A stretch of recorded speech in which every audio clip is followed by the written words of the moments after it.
ProfessorLij.com.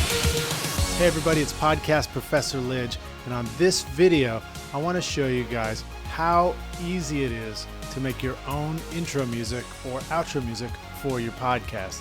I know there are lots of great options out there like Fiverr.com and other resources where you can go hire somebody. But let's say you felt like a little more creative than that and you just wanted to try making your own music, but you really didn't know where to begin.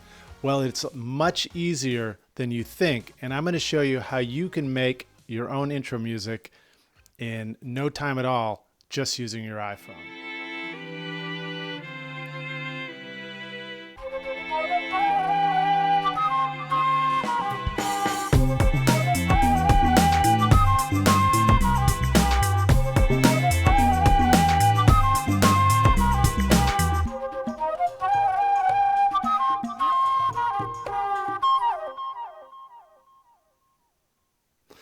So, this is a piece that I did while I was on a flight down to Miami earlier this spring. I had a short flight. I think I was working on this for maybe about a half an hour, 45 minutes at the most, and I could do it a lot quicker than that now with a little experience. So it's pretty easy to come up with your own music in here. A lot of the stuff is just built right in. The app that I'm using is on my iPhone. This is a 6 Plus, so I've got a little bit of a bigger screen, but you could do this on an iPhone 5, even on an iPhone 4. They used to have, they actually had Garageband as an app you could get way back then. So it's not that far back, I guess.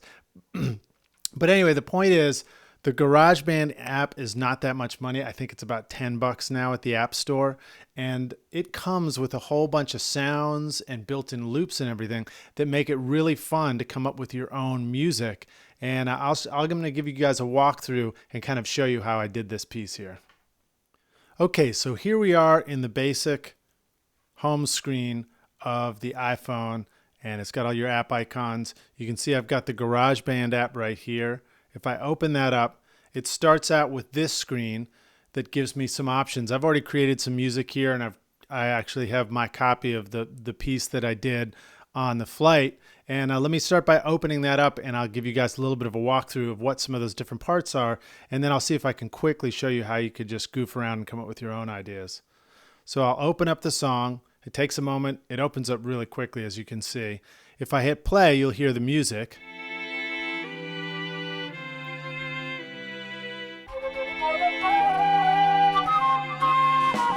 I can zoom around, scroll up and down and see the different tracks. Hit the stop button there. I've got a play button where the triangle is. The red button is for recording. We're not going to get into that just yet. But here you can see all these different tracks. And on the left-hand side, in the gray bar here, this area is where I have all the controls for each track, and it shows an icon of the different instruments. And on the right side is the arrangement window, where I can have the actual pieces of audio and loops and arrange the song and the way it plays. So come over here, and if I hit these guys, these are actually muting some of the different tracks so that I can show you guys what we've got for different tracks on this. Let's take it up to the top. I think the drum kit is not being used. But strings is the first bit I have in here. This one with the arrow and the line on it takes you to the top of the song. Hit play. You can see it's just looping that piece over and over again. So that's what I started with when I put this together. And I found this loop. There's a little loop squiggly thing here on the top right. Click on that guy. It pulls up a whole batch of options for Apple loops. That's what Apple calls their loops for making music. It's the same stuff you would find on your Macintosh to make loops in GarageBand or in Apple's Logic. But here you got it on GarageBand on the phone, and you've got all these loops. You can just scroll through it, see what some of your different options are. These are all the loops that came with the app, so it's not a ton here. I believe we can get more of these, and we can upgrade our loop library on the phone too. But to get started, you don't even need to worry about that. You can just jump right into some of the stuff that is already here. If you click on any one of these different loops, it plays it right off the bat. So you can go around and audition different loops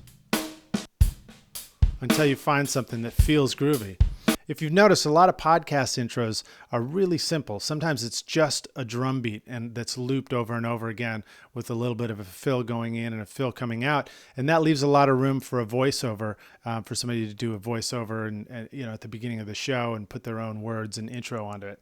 So you could go through here, find a loop that you particularly like, and then click on that guy and click and hold, and it flips back to the original arrange screen.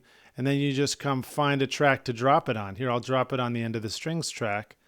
And if I grab this bar that's here, I'll flip back over to this and show you guys how to do this with the blank start. But if you grab this cursor bar, you can roll it around. If I hit play from here, I should just hear those drums.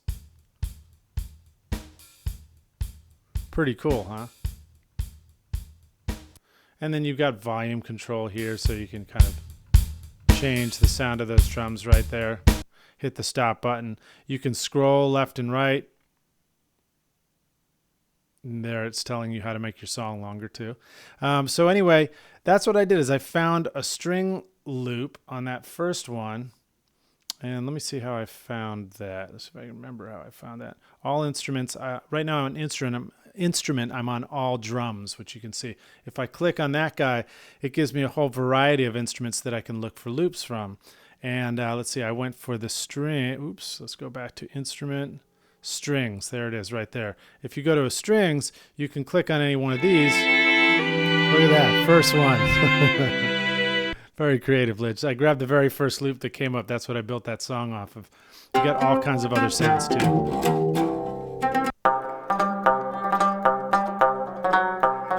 And they're all really cool sounds. So obviously, you may run into the risk that somebody else might use some of these sounds too. But I think for the most part, if you kind of put your own spin on it and your own tempo, it's, you can create your own thing and it's all right.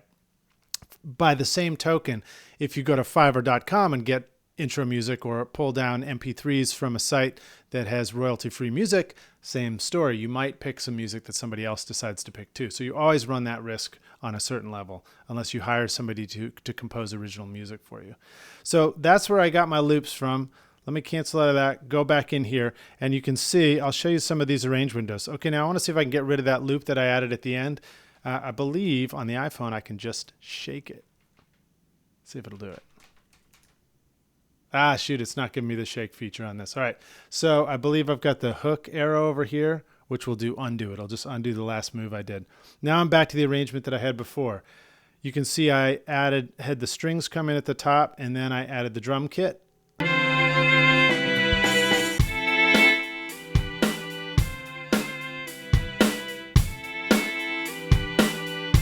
And then, so the way you arrange some of these is you can pinch and zoom to go right in, which is great. You can also shrink this window on the left if it's a little too big for what I need right now.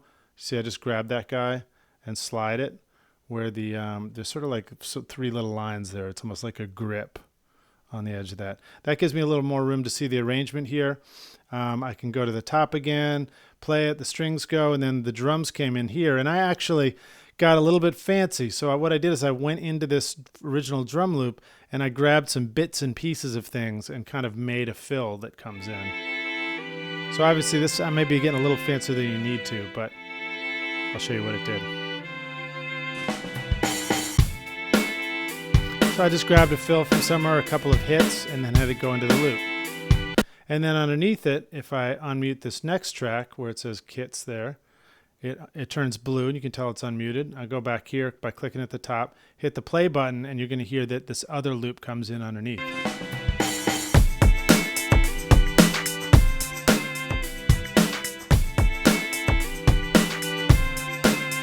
Pretty cool, huh? All right, so now let's back up and see a little bit more here.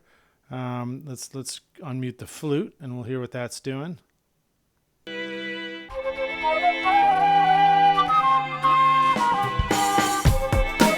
And again, you can see, if you look in closely here, that the loop for the flute comes in and then there's these little detents about 2 bars in, right? So bar 3 at the top, then 4, then 5, and there are little detents here which happen, and that indicates that this thing has been looped. And you can see the little white detents at the top and bottom. And so that's how it works. And if you look to the right of this thing, when I clicked on it once, you see that there's a little loop icon there. You can grab that guy, and that's what you can drag around.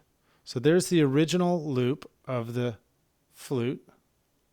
See if I can start this a little over. There we go.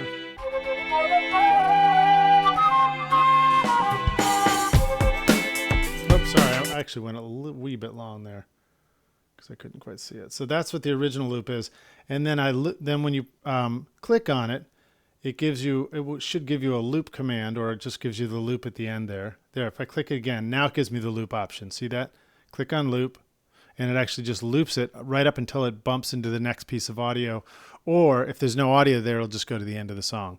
And then you can grab the end and you can pull it back. What that last bit is I found a little bit of flute that plays the last note that I liked, and so I pasted that on at the very end.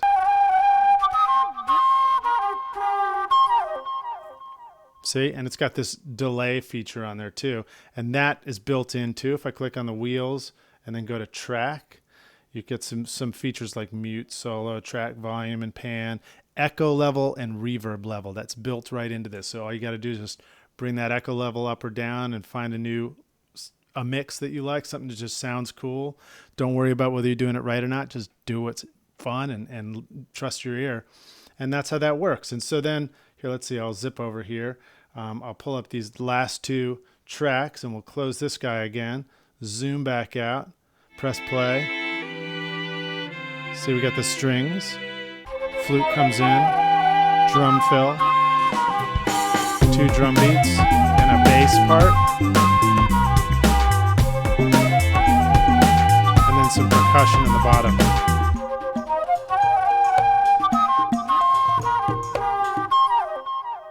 There you go. So I intentionally made the whole thing pretty short.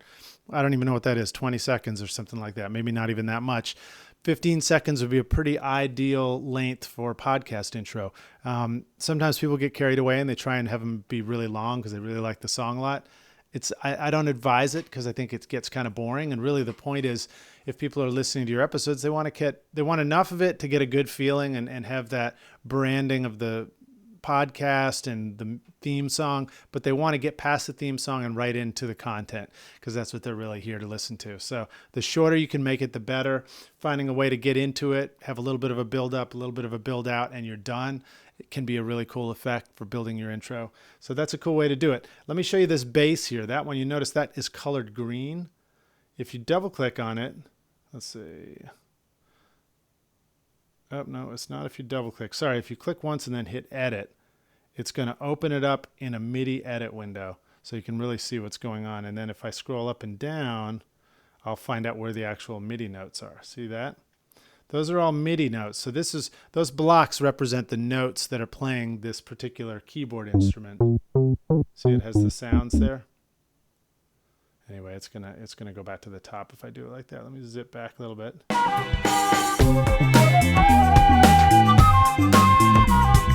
And so that's when it's programmed. If I hit done, it's done editing that piece. And if I zip back and click on this guy again, there's an arrow on the very top left. No, excuse me. That is where I can pick my instrument sound and go back to the original beginning where the songs are. But then you see an image of a keyboard there, and the keyboard is what I click on if I want to be able to play this instrument.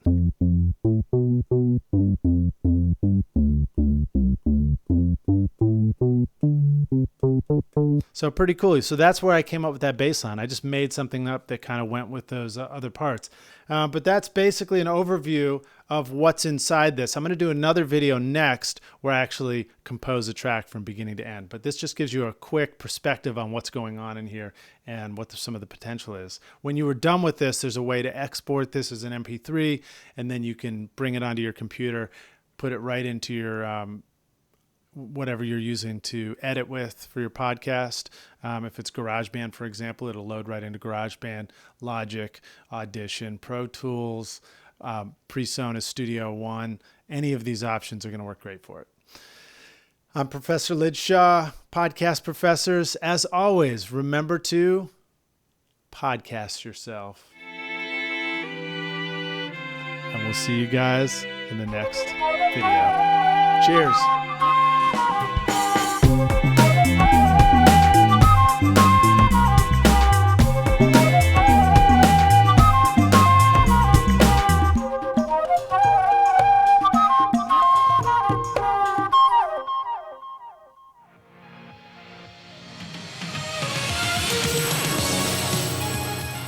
With all of these excellent podcast Professor Wisdoms, I just can't wait to see what you do with your podcast. And be sure to stay connected and subscribe to our Podcast Professor's YouTube channel right away. Write your story. Podcast yourself. PodcastProfessor.com